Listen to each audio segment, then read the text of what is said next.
Fractional order,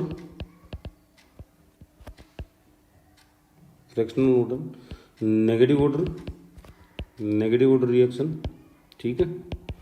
fractional order reaction होगी, negative order reaction होगी। जैसे और अपन बोल दें पैरेलल रिएक्शन, कौन सी रिएक्शन? पैरेलल रिएक्शन, ठीक है। सिक्वेंशियल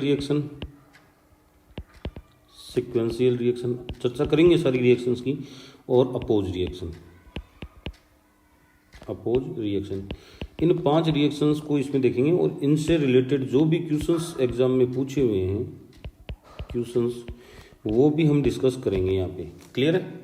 तो वीडियो पे लास्ट तक बने रहना, क्योंकि लास्ट में क्वेश्चंस होंगे।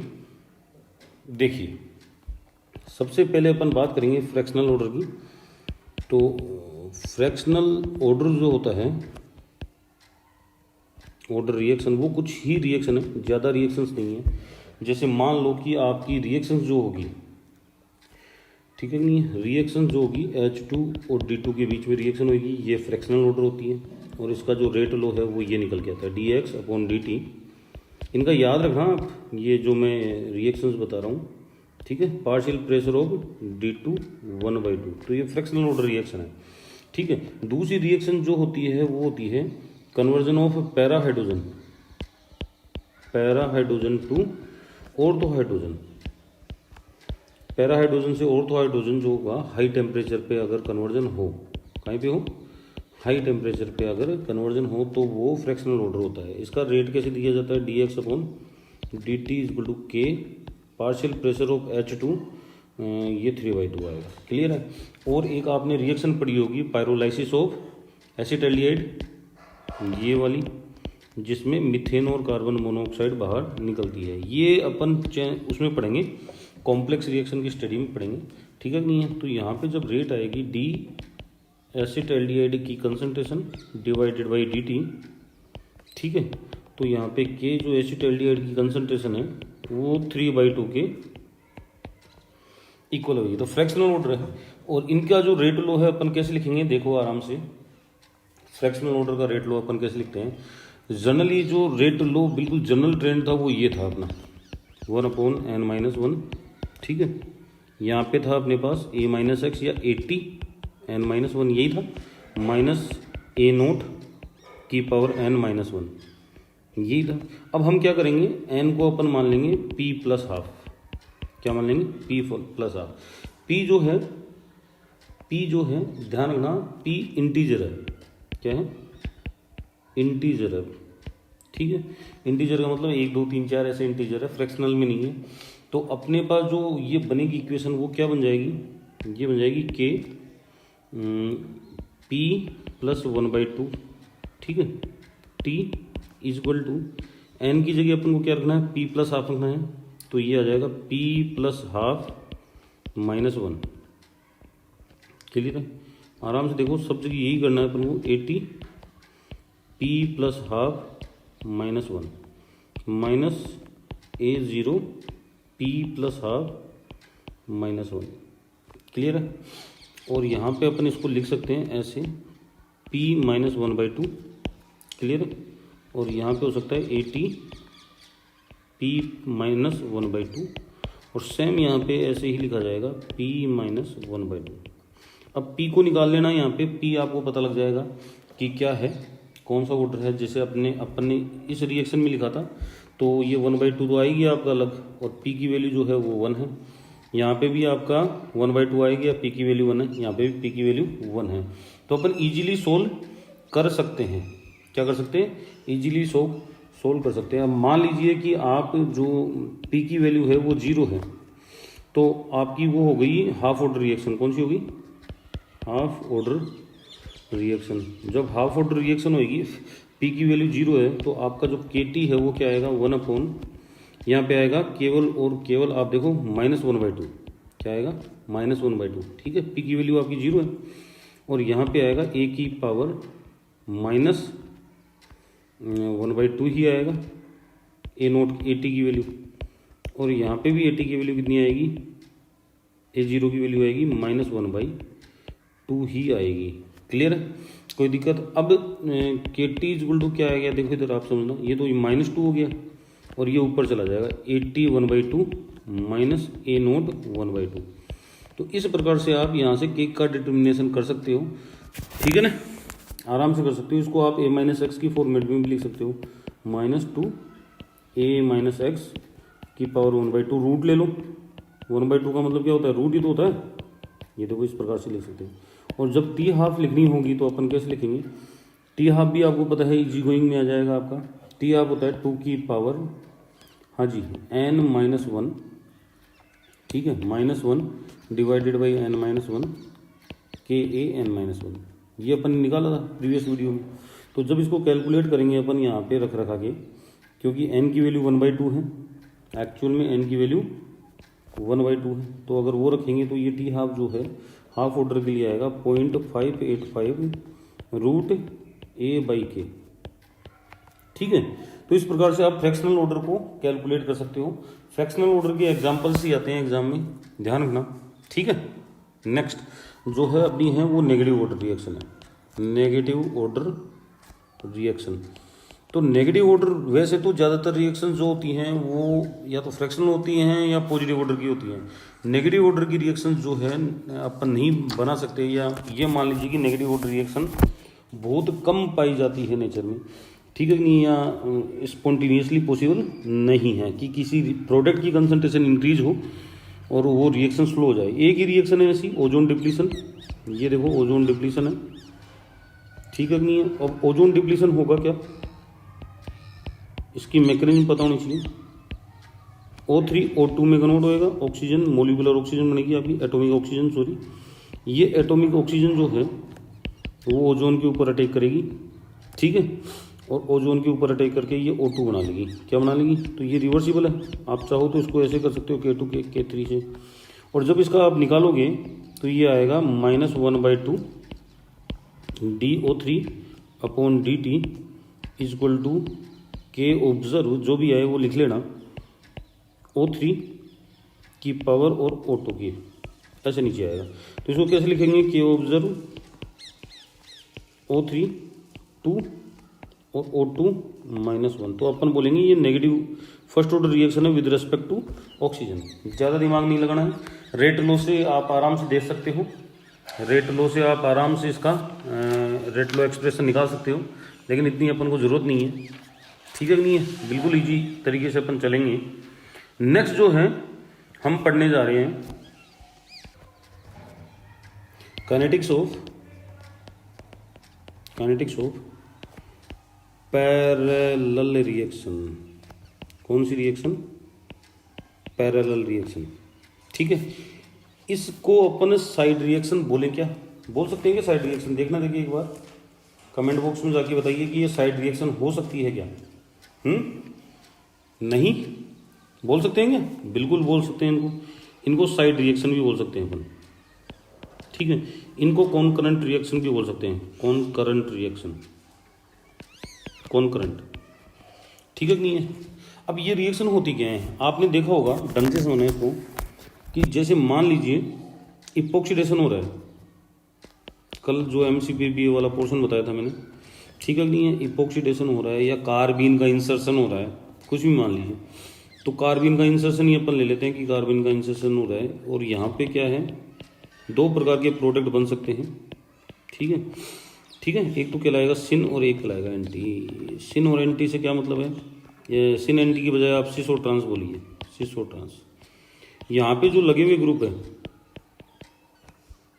यहाँ पे जो लगे हुए ग्रुप है, यहाँ पे लगे हुए ग्रुप वो डिसाइड करेंगे सिस और ट्रांस। तो दो प्रकार के प्रोडक्ट बनेंगे। इसका मतलब ये हो गया कि एक रिएक्शन, जैसे आपने फिनोल का राइमेटिमान रिएक्शन देखी होगी, फिनोल के राइमेटिमान रिएक्शन में दो प्रकार के प्रोडक्ट बनते हैं, एक तो ऑर्थो प्रोडक्ट बनता है, ठीक है, और एक बनता है आपका पैरा प्रोडक्ट। ये पैरा प्रोडक्ट बनता है, आप समझना बिल्कुल सिंपल तरीके से, ठीक है। दो प्रोडक्ट होंगे, इसका मतलब एक तो होगा मेजर, एक होगा माइनर। तो पैरेलल रिएक्शन को रिप्रेजेंट कैसे करेंगे, जैसे ए है, ए से आपका बन रहा है एक तो बी और एक बन रहा है आपका सी, ठीक है। और इनकी जो रेट है वो अलग अलग होगी। क्या होगी बेटा, रेट दोनों की क्या होगी बेटा, अलग अलग होगी, क्लियर है। इनको अपन बोलते हैं पैरेलल। अब इनका जो ग्राफ है वो समझना आप। पहला जो ग्राफ है वो अपन समझेंगे when K1 is greater than K2। जब K1 K2 ग्रेटर है तो कंसंट्रेशन ऑफ B किससे ज़्यादा होगी, आपकी C से ज़्यादा होगी। और यहाँ पे जब K2 की वैल्यू ज़्यादा है, रेट कांस्टेंट C वाली का ज़्यादा है किससे, तो यहाँ पे कंसंट्रेशन जो है वो C की ज़्यादा बनेगी। क्या बनेगी बेटा, C की ज़्यादा कंसंट्रेशन बनेगी, यानी कि C मेजर होगा कुल मिला के बाद है। जिसकी कंसंट्रेशन ज़्यादा होगी वो मेजर। अब देखिए रिएक्टेंट की कंसंट्रेशन रेगुलरली डिक्रीज हो रही है, बिल्कुल रेगुलरली डिक्रीज हो रही है। जनरली ये जो आती है फर्स्ट ऑर्डर रिएक्शन आती है। क्या आती है, फर्स्ट ऑर्डर, ज़्यादातर रिएक्शंस, क्लियर है। और ये जो रिएक्टेंट की कंसंट्रेशन वो इस प्रकार से इंक्रीज हो रही है। तो यहाँ पे आप बी की बोल दो, यहाँ पे सी की बोल दो। क्यों, क्योंकि K1 ज़्यादा है। और इस केस में आप क्या बोलोगे, सी की यहाँ बोलोगे, बी की यहाँ बोलोगे। क्यों, क्योंकि K2 की वैल्यू ज़्यादा है। ठीक है, अब आप आराम से समझना, इजी गोइंग में अपन समझेंगे इसको। बहुत सारी रिएक्शन है जो पैरेलल रिएक्शन का एग्जांपल है, मेजर माइनर जहाँ पे आएगा वो पैरेलल रिएक्शन है। और पैरेलल रिएक्शन की काइनेटिक्स जो है ज़्यादातर एग्जाम में पूछी जाती है केवल पैरेलल रिएक्शन की, और किसी एग्जाम पर फिर भी फोकस कम रहता है। अब देखिए इधर, मान लीजिए कि अपने पास एक पैरेलल रिएक्शन है, उसमें एक तो बन रहा है बी और एक बन रहा है ए या सी। तो ये K1 आ गया और ये क्या आ गया आपका K2 आ गया। अब समझना, T इज इक्वल टू 0, यानी कि इनिशियली 0 सेकेंड पर हमने ए की कंसंट्रेशन ली ए, ठीक है। तो बी की कंसंट्रेशन और सी की कंसंट्रेशन वो दोनों की दोनों 0 है। आप यूँ समझना, बी की कंसंट्रेशन और सी की कंसंट्रेशन वो दोनों की दोनों क्या है, 0 है। लेकिन T is equal to T second पर दोनों इक्वल तो बन नहीं सकते। मान लीजिए कि ये बना Y और ये बना Z, ठीक है कि नहीं है। तो Y क्या हो गया, Y is the amount formed in time T, ठीक है। और Z क्या हो गया, Z is amount formed in time T, ठीक है। तो किसका अमाउंट, सी का अमाउंट, ये बी का अमाउंट, ठीक है। तो इसका क्या है, इसका अपन बता नहीं सकते, इसका बोल नहीं सकते कि भाई कितना है, तो ये A माइनस एक्स ही होएगा। क्लियर है, क्या होगा आपका A माइनस एक्स ही होगा। तो हम क्या करेंगे, rate of formation of B देंगे। अब क्या देखना है, rate of formation of B. तो rate of formation of B कैसे दिया जाएगा, देखना आराम से। Rate of formation of B जो है वो दिया जाएगा dB अपॉन dt, वो दिया जाएगा K1 A की कंसंट्रेशन, और K1 A की कंसंट्रेशन है A माइनस एक्स। कोई डाउट, ये इक्वेशन फर्स्ट होगी आपकी। नेक्स्ट जो है वो रेट ऑफ फॉर्मेशन ऑफ क्या दिया जाएगा आपका C। तो rate of formation of C भी ऐसे दिया जाएगा, रेट ऑफ फॉर्मेशन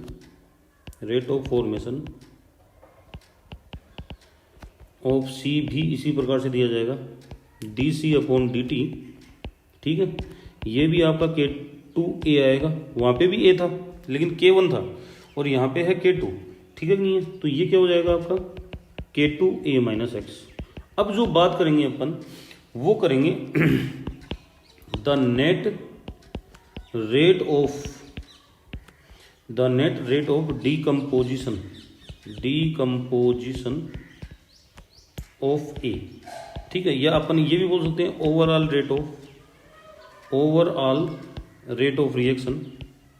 न तो आप बी से दे सकते, न आप सी से दे सकते, आपको ए की ही रेट देखनी पड़ेगी, ठीक है, रेट ऑफ रिएक्शन। तो एक चीज ध्यान रखना, रेट ऑफ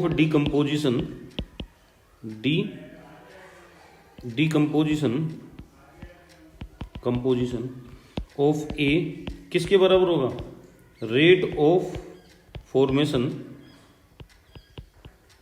ऑफ बी और rate of formation of C, ठीक है, इन दोनों के बराबर होगा। तो अपन क्या बोलेंगे इसको बोलेंगे अपन minus D X upon D T, ठीक है, is equal to D Y upon D T, ठीक है, plus D Z upon D T. ये माइनस कैसे आया, मैं यहाँ पे एक्चुअल में जो करने वाला था वो ए माइनस एक्स करने वाला था। क्या करने वाला था, ए माइनस एक्स, ये गलत लिख दिया मैंने, कोई बात नहीं, मैं इसको ठीक कर देता हूँ, यहाँ पे लूँगा minus D A minus X, ठीक है। तो वो D A upon D T तो जीरो हो जाएगा, ये माइनस माइनस प्लस हो जाएगा, तो ये आएगा D X upon D T is equal to D Y T plus D Z upon D T. ये एक्स नहीं है, ये टी है। क्लियर है भाई? इसको कैसे सोल्व किया? इसको सोल्व कर लेना, डिफ्रेंसिएशन को, इजी है, ये आना चाहिए। अब यहाँ पे अपन ये दोनों निकाल चुके हैं, D X upon D T अपन पहले निकाल चुके हैं। पहले क्या निकाला है आपने क्या निकाला है बताना। देखिए आपने निकाला ये के वन ए माइनस एक्स, ठीक है, प्लस के टू आपका क्या आएगा, के टू ए माइनस एक्स, ठीक है। अब यहाँ पे आप कॉमन ले लीजिए ए माइनस एक्स को, तो यहाँ पे के one plus K to A minus X आएगा। क्लियर है? बाकी का सिंपल है एकदम।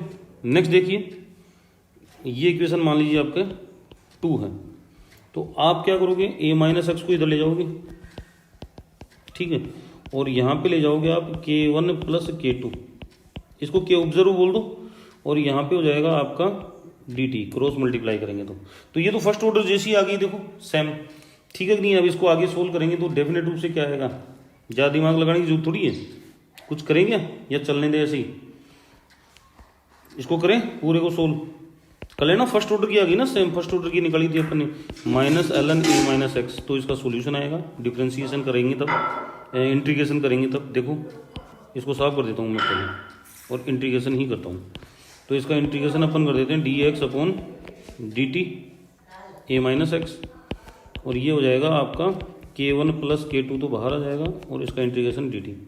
आप चाहो तो यहाँ पे ए मानकर ए जीरो ए टी के बीच में कर दो, आपकी इच्छा की बात है, ठीक है। तो ये हो जाएगा माइनस क्या आ जाएगा, डी माइनस ए माइनस एक्स, ये आ गया, ये K one plus K two, और ये टी आ जाएगा प्लस आपका सी की वैल्यू निकालेंगे तो माइनस एल एन ए आएगा, और यहाँ पे अपन को रखना है ए माइनस एक्स, आ गया आपका K one plus K to, ठीक है, टी और माइनस एल एन ए। अब इसको उठा के उधर भेज दोगे आप, क्या आएगा आपका, ये आएगा K one plus K two T L N A minus L N A minus x.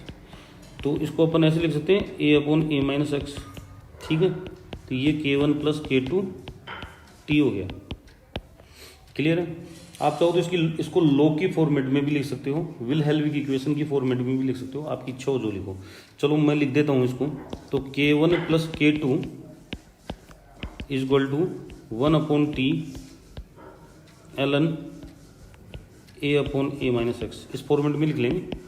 के वन प्लस के टू 2.303 की फॉर्मेट में लिख लो, लॉग आ जाएगा log base 10 A upon A minus x.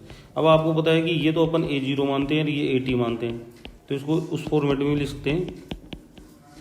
कौन सी फॉर्मेट आ जाएगी, 2.303 T log A upon A minus X, ठीक है।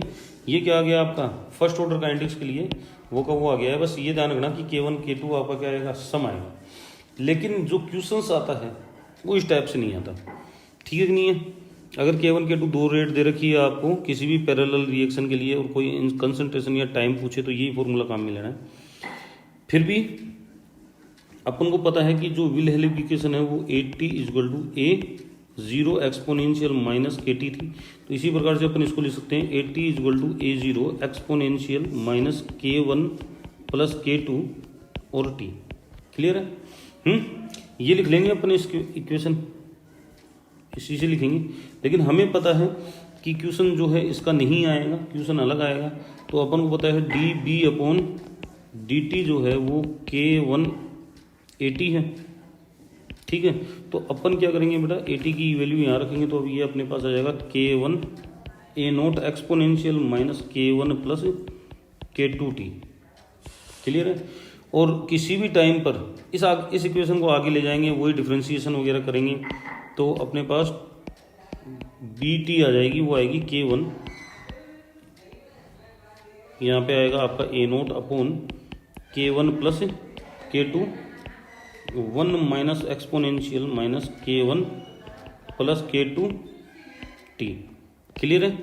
ये बी टी की है। इसी प्रकार से आप सी टी की भी निकाल सकते हो, मतलब सी की कंसंट्रेशन टी टाइम पर। तो ये सेम आएगा, ऊपर K1 था, अब की बार K2 आ जाएगा, ए नोट रहेगा, नीचे K1 प्लस K2 ही रहेगा। क्लियर है, अंदर का जो है इक्वेशन वो सेम ही रहेगा, exponential minus K1 plus K2 T. कोई दिक्कत, ये इक्वेशन है बेसिकली जो काम में आती हैं। अब इन इक्वेशंस में अपन क्या करेंगे,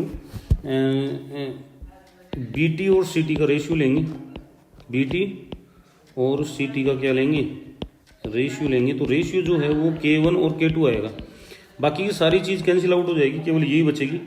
ठीक है कि नहीं है, ये थोड़ा सा ध्यान रखना। और टी हाफ जो है वो 2 का ऊपर आएगा, टी हाफ 1 का नीचे आएगा। ये इक्वेशन ही है जो अपने काम में आएगी। क्लियर है। और यहाँ पे आप कैलकुलेट कर सकते हो परसेंटेज ऑफ बी। ठीक है, तो कैसे निकालोगे आप, बी प्लस सी इंटू 100। तो बी क्या है आपका, K1 है, K1 प्लस K2 आ जाएगा, बाकी की चीज़ें कैंसिल हो जाएगी, 100 से मल्टीप्लाई कर देना। और परसेंटेज ऑफ सी निकालना है, तो सी बी प्लस सी इंटू 100, तो ये आ जाएगा K2 upon K1 plus K2 into 100। Clear है। अब देखो इसके ऊपर जो न्यूमेरिकल आए हुए हैं वो चेक कर लेते हैं अपन। देखिए जो पहला क्वेश्चन है उसमें आपको दे रखी है एक पैरेलल रिएक्शन। लैंग्वेज मैंने नहीं लिखी है, केवल लैंग्वेज का सार लिखा है।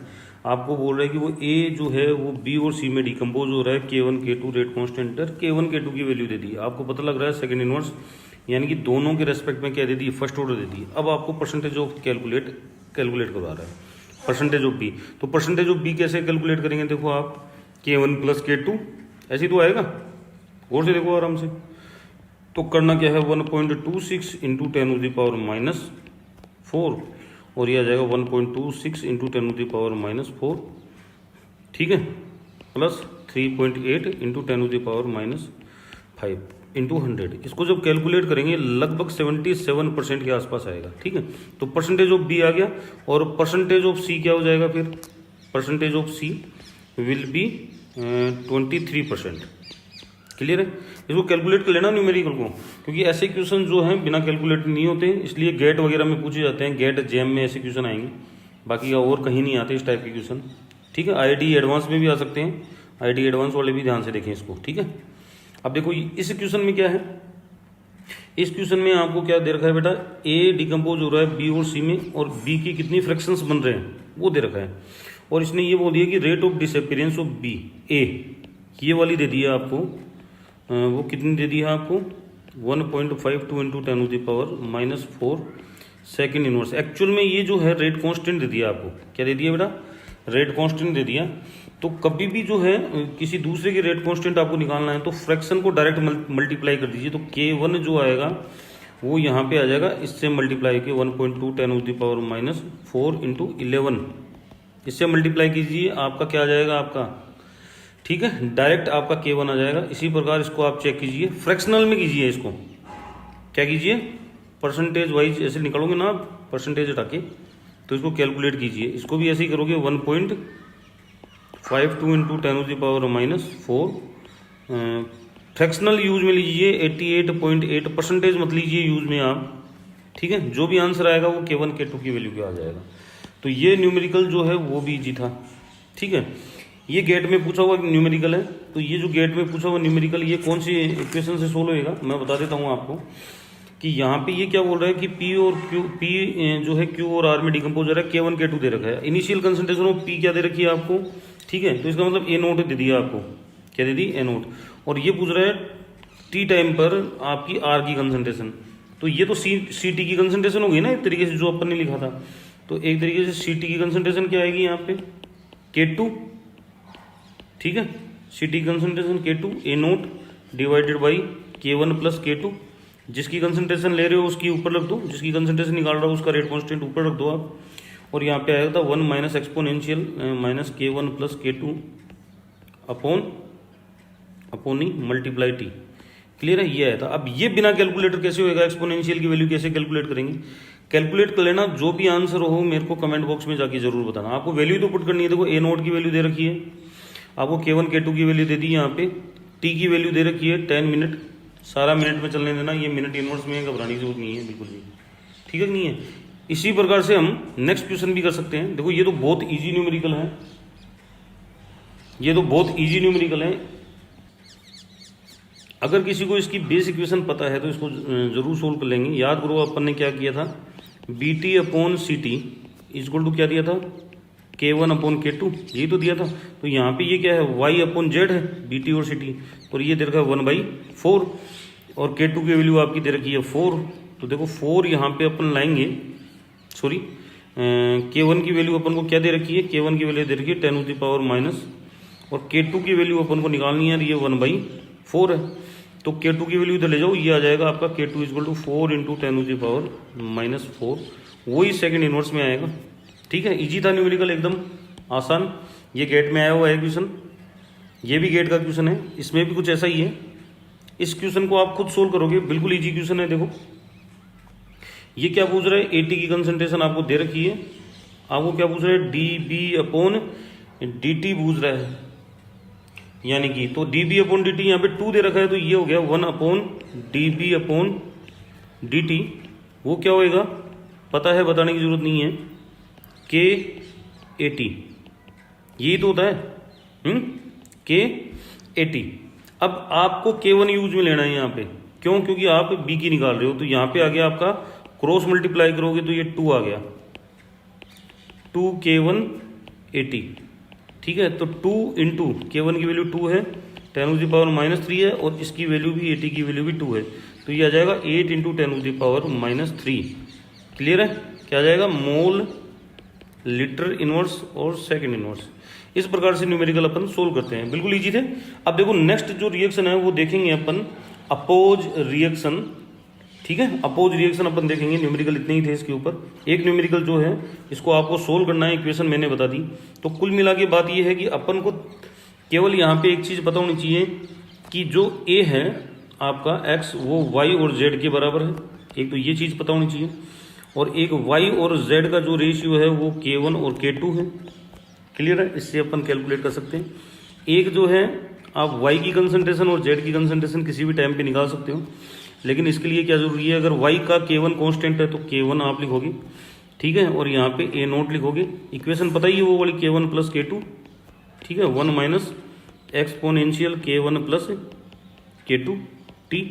इसी प्रकार से अपन यहाँ से लिख सकते हैं K2 A0, वही चीज़ K1 + K2, ठीक है, 1 - एक्सपोनेंशियल -K1 + K2t। बिल्कुल ईजी है, ज़्यादा घबराने की जरूरत नहीं है। इस टाइप की केवल इक्वेशंस पूछी जाएंगी। गेट वगैरह जो हायर एग्जाम होते हैं जहाँ पे कैलकुलेटर अलाउ है, उसी का न्यूमेरिकल आएगा। एक percentage of B and percentage of C आप कैलकुलेट कर सकते हैं यहाँ से। ठीक है, बताया हुआ है क्या है, परसेंटेज ऑफ एक्स और वाई भी कैलकुलेट कर सकते हो। यहाँ पे वाई लिख लो, यहाँ पे जेड लिख लो आप।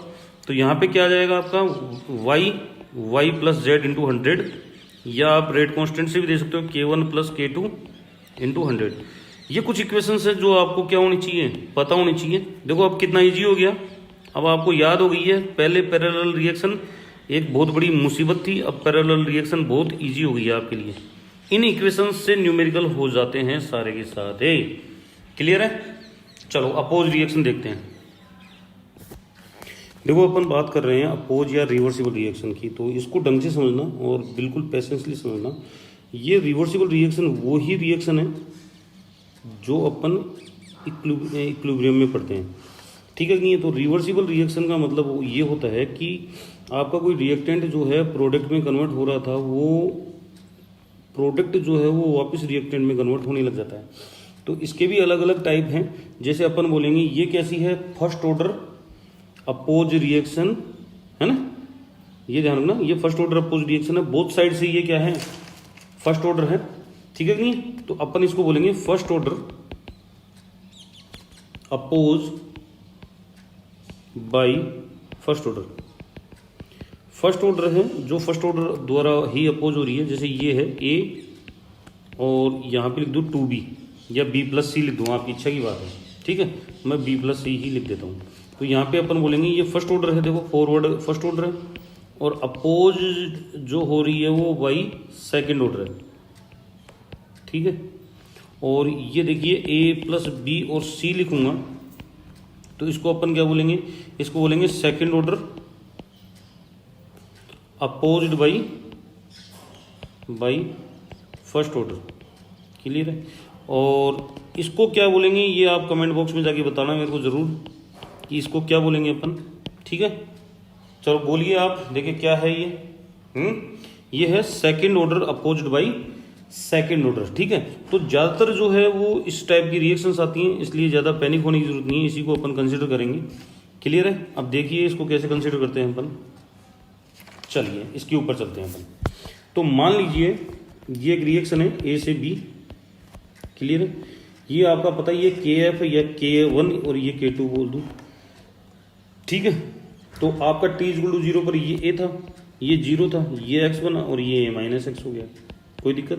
तो यहाँ पे अपन क्या है, दो रेट देंगे। एक तो रेट ऑफ फॉरवर्ड, क्या देंगे अपन, रेट ऑफ फॉरवर्ड रिएक्शन। तो RF दे दूं मैं, क्या दे दूं, RF इक्वल टू क्या आएगा, K1A-x, क्योंकि A के कंसंट्रेशन में डिपेंड करेगा। और बैकवर्ड की क्या दूंगा, K2, यहाँ पे आएगा आपका x।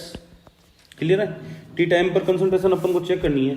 अब मेरे को क्या देना है, वो देना है dx/dt। तो समझना है इसको कि ये अपोज रिएक्शन कैसे है। ये कंप्लीटली अपोज नहीं होती। इसमें क्या होता है बेटा, मान लीजिए कि एक व्यक्ति है जो 5 किलोमीटर ए से बी जा रहा है। ठीक है, ए से बी जा रहा है, लेकिन उसको अचानक याद आ गया कि यार अपने घर पे तो क्या है, कोई चीज़ रही है वो लेके आनी है। ठीक है, कि इतनी देर में यहाँ से कोई चलता हुआ इधर आ रहा है और बी को पता लगा कि 3 किलोमीटर आने पर उसको पता लग गया कि भाई वो यहाँ पे आ रहा है और वो यहाँ पे मेरे को चीज़ मिल जाएगी। लेकिन आप ये देखो अभी भी वो 2 किलोमीटर घर से दूर है। ठीक है, नहीं है। तो डेफिनेट रूप से क्या होगा, दोनों की रेट में डिफरेंस होगा। किसकी रेट ज़्यादा होगी, फॉरवर्ड की ज़्यादा होती है ऑब्वियसली, बैकवर्ड की ज़्यादा होगी, बैकवर्ड की कम होगी। इसलिए हम क्या करेंगे, जब dx/dt अपन को निकालना है, प्रोडक्ट कितना अमाउंट में बना है, किस रेट से बन रहा है, तो ये फॉरवर्ड और बैकवर्ड का डिफरेंस आएगा। क्लियर है। तो बैकवर्ड फॉरवर्ड का डिफरेंस जो है वो यहाँ पे लिख रहा हूँ मैं। इधर चलेंगे अपन, इसको लेके चलेंगे इधर, देखिए कैसे। तो ये आ गया अपना dx/dt equal to K1A-x minus K2x। Clear है। अब एट इक्विलिब्रियम पे क्या होगा आपका, इक्विलिब्रियम पे dx/dt वो 0 हो जाएगा। क्यों, क्योंकि प्रोडक्ट की कंसंट्रेशन क्या हो जाती है आपकी, कांस्टेंट हो जाती है। और कांस्टेंट का इंटीग्रल डिफरेंशिएशन जब करेंगे वो 0 आएगा। तो x इक्वल टू क्या हो गया आपका, x ही हो गया। तो 0 इक्वल टू क्या आ जाएगा, K1A-x माइनस K2x। क्लियर है, बिल्कुल ईजी है। अब यहाँ पे अपन K2 की कंसंट्रेशन को निकाल लेते हैं, K2 की वैल्यू को निकाल लेते हैं, वो आ जाएगा K1A-x। क्लियर है। तो K2 की वैल्यू क्या आ गई आपकी, वो आ गई K1A-x डिवाइडेड बाई x। और ये जो K2 की वैल्यू है वो अपन यहाँ रखेंगे, डायरेक्ट क्या रखेंगे, यहाँ पे रखेंगे। और इसको यहाँ पे रखने के बाद अपने पास क्या बनता है वो देखना आप, dx/dt वो आएगा K1A-x, ये तो एज इट इज था, कोई छेड़ा-छड़ी नहीं। और यहाँ पे आएगा K1A-x, ठीक है, अपॉन x। और ये जो x था वो पहले से ही था। क्लियर है। अब इसको पूरे को सोल्व करोगे आप, एलएस ले लोगे तो बहुत सारी चीज़ें जो कैंसिल आउट हो जाएगी, अपने पास केवल और केवल ये बचेगी। आप करके देख लेना, नहीं समझ में आए तो बता देना मेरे को कमेंट बॉक्स में जाकर, मैं अगले वीडियो में इसको पूरा सोल्व करके लिख दूंगा। वैसे इजी है, आराम से हो जाना चाहिए सोल्व, आपके पास ये आ जाना चाहिए सोल्व होने के बाद। क्लियर है। तो इसको अपन इक्वेशन दे देते हैं, ये काम की इक्वेशन है, यहाँ से आप रेट निकाल सकते हो। क्लियर। अब क्रॉस मल्टीप्लाई कर लेते हैं अपन, इसको क्रॉस मल्टीप्लाई करेंगे तो ये जो x अपॉन x है ये तो इधर आने दो, ठीक है, आने दो, dx अपॉन यहाँ पे हो गया xe-x। क्लियर है।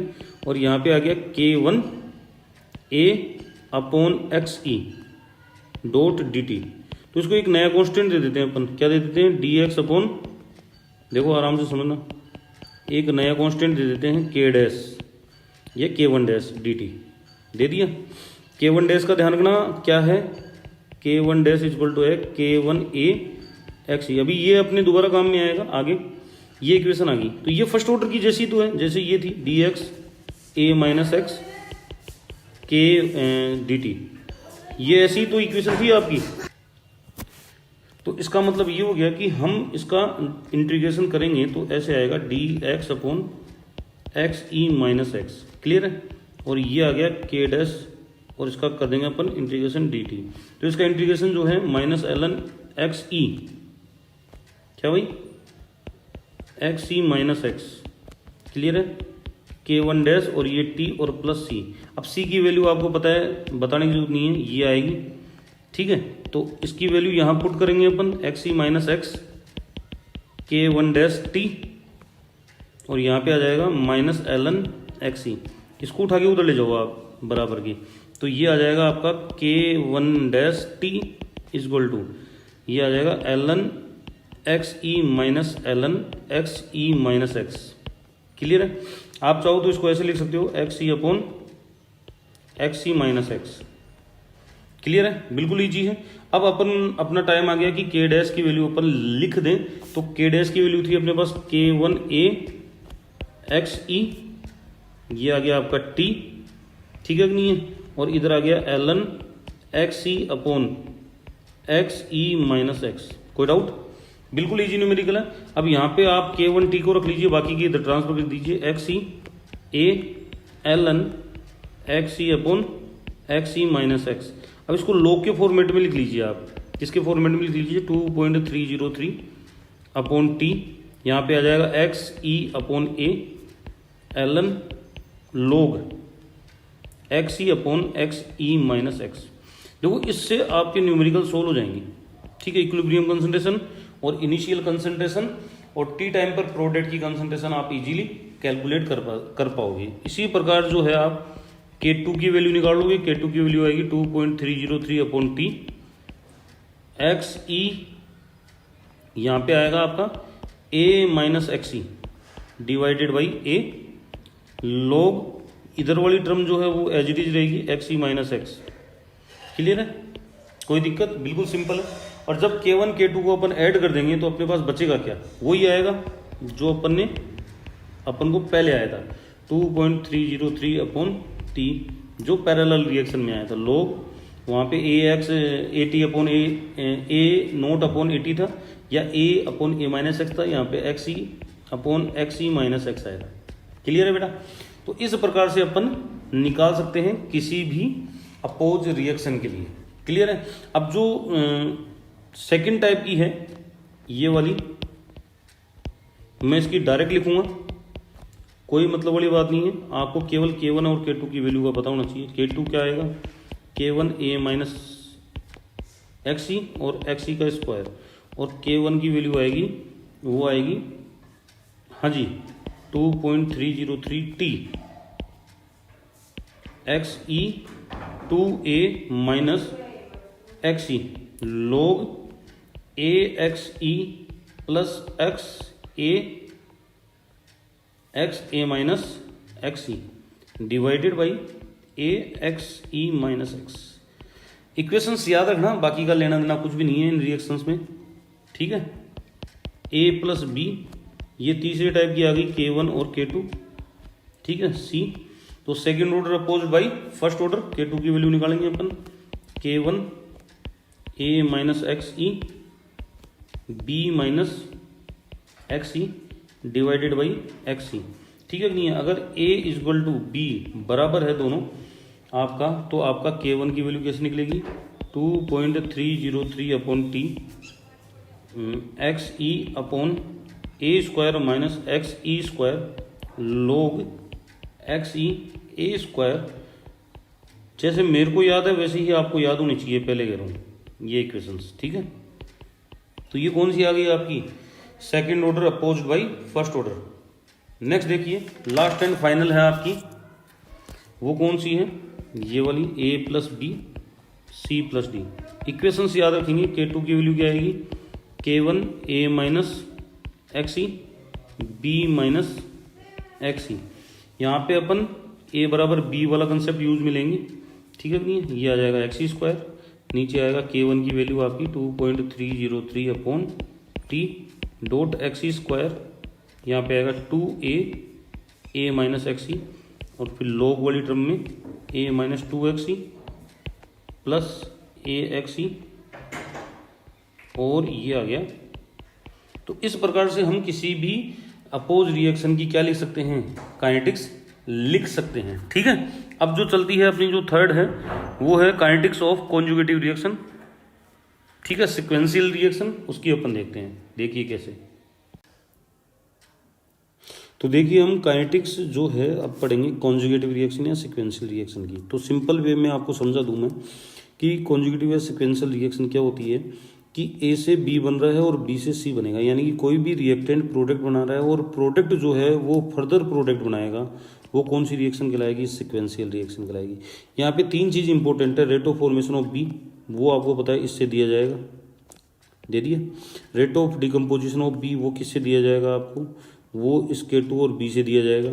और rate of formation of C भी K2 और B से दिया जाएगा। इसका मतलब rate of decomposition of B और C क्या है आपका, इक्वल होगा, केवल साइन का फर्क होएगा, डिकम्पोजिशन में माइनस लगाते हैं। ठीक है, तो डिकम्पोजिशन ऑफ ए भी लिख सकते हैं अपन इसको, डिकम्पोजिशन ऑफ ए है वो K1A होगा। क्लियर है। अब इसकी जो ग्राफ है वो अपन समझते हैं। सबसे पहले मान लीजिए कि आपका यहाँ पे रेट कांस्टेंट K1 और K2 है, ठीक है नहीं, ए से बी बनने की आपकी K1 है, बी से सी बनने की K2 है। तो अगर K1 ज़्यादा है इसका मतलब ये हो गया कि आपका जो B है उसका अमाउंट आपका बन रहा है, मान लीजिए 100 है, 100 में से 80 बन गया और आगे जो है 20 बना है, ठीक है नहीं है, तो 80 से 100 से 80 में कन्वर्जन और 80 से 20 में कन्वर्जन, इसका मतलब K1 की वैल्यू क्या है आपकी ज़्यादा है। उस टाइम पे क्या है, नॉर्मल आएगा आपका। ए जो है रिएक्टेंट वो ऐसे की ऐसे डिक्रीज होएगा, ये कंसंट्रेशन है ए की, ये डिक्रीज हो रही है। क्लियर है, क्या हो रही है आपकी, ये डिक्रीज हो रही है, देखिए रेगुलर, और ये कंसंट्रेशन डिक्रीज हो रही है आपकी, बी की है वो इंक्रीज होएगी और ये कहलाएगा बी मैक्स, क्या कहलाएगा, मैक्सिमम। ठीक है, और इस बी मैक्स पर जो आपका होगा वो टी मैक्स कहलाएगा, क्या कहलाएगा, जहाँ पे बी की कंसंट्रेशन मैक्सिमम होती है वो टी मैक्स कहलाएगा। बी के बनने के बाद आपका सी इंक्रीमेंट स्टार्ट होगा, और जब सी इंक्रीमेंट चरम पे होगा तब बी जो है वो बहुत कम होगा, क्योंकि बी का कन्वर्जन सी में हो रहा है। ठीक है, ये थोड़ा सा ध्यान रखें। अगर आपको K2 की वैल्यू ज़्यादा मिले, K2 की वैल्यू ज़्यादा होने का मतलब क्या हो गया आपका कि ए जो है बी में बन रहा है, लेकिन बी से सी की खपत क्या है, ज़्यादा है। कुल मिला के बाद ये है कि भाई सप्लाई तो हो रही है कम, सप्लाई है कम, ए से बी कम और डिमांड है ज़्यादा। ठीक है, यानी बी से सी जो है वो ज़्यादा है, तो उस केस में क्या होगा, सी रैपिडली इंक्रीज होएगा।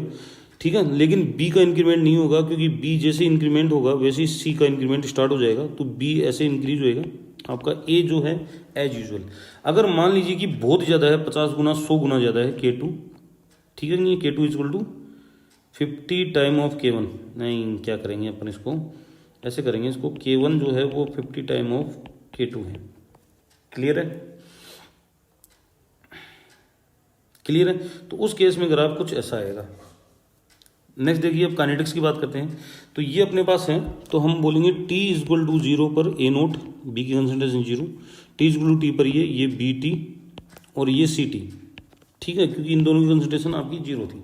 तो अपन ने क्या किया, जस्ट फर्स्ट ऑर्डर जो काइनेटिक्स होती है वैसे ही फॉलो करेंगे। तो ये देखो आप माइनस dA/dt माइनस K1 ए की कंसंट्रेशन, ए को अपन उठा के इधर ले आएंगे, टी को इधर ले आएंगे, ये DRE बन गई आपकी डिफरेंशियल रेट इक्वेशन। फिर इसका क्या करेंगे अपन, इंटीग्रेशन कर देंगे, इंटीग्रेशन करने पर ये आएगा अपना। ठीक है, लिमिट के इसका इंटीग्रेशन आपको पता ही है, 1/x dx का इंटीग्रेशन क्या होता है, ln x। तो उसी प्रकार से अपन ने इसको सोल्व कर दिया, लिमिट लगा दी, लिमिट लगा के अपन ने ये इक्वेशन निकाल ली। इस इक्वेशन को विल हैल्यू की इक्वेशन कहते हैं।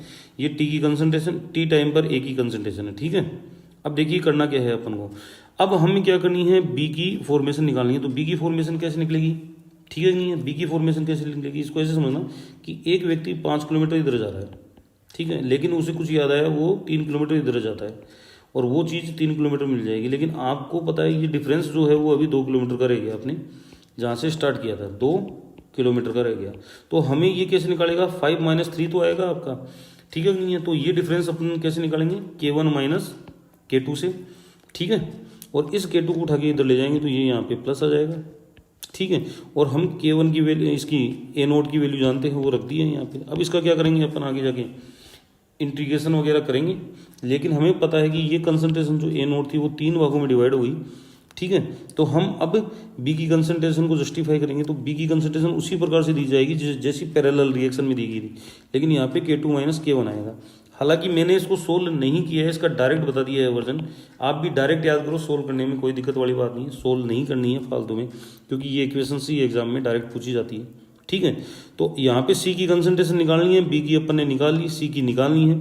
अब इसका ध्यान रखना, बी की आगे बी मैक्स निकालेंगे अपन, इस इक्वेशन को याद रखना। ठीक है, तो ये कैसे आएगी, सी टी की कंसंट्रेशन, इन दोनों को अपन इधर ट्रांसफर कर देंगे तो ये माइनस में हो जाएंगे।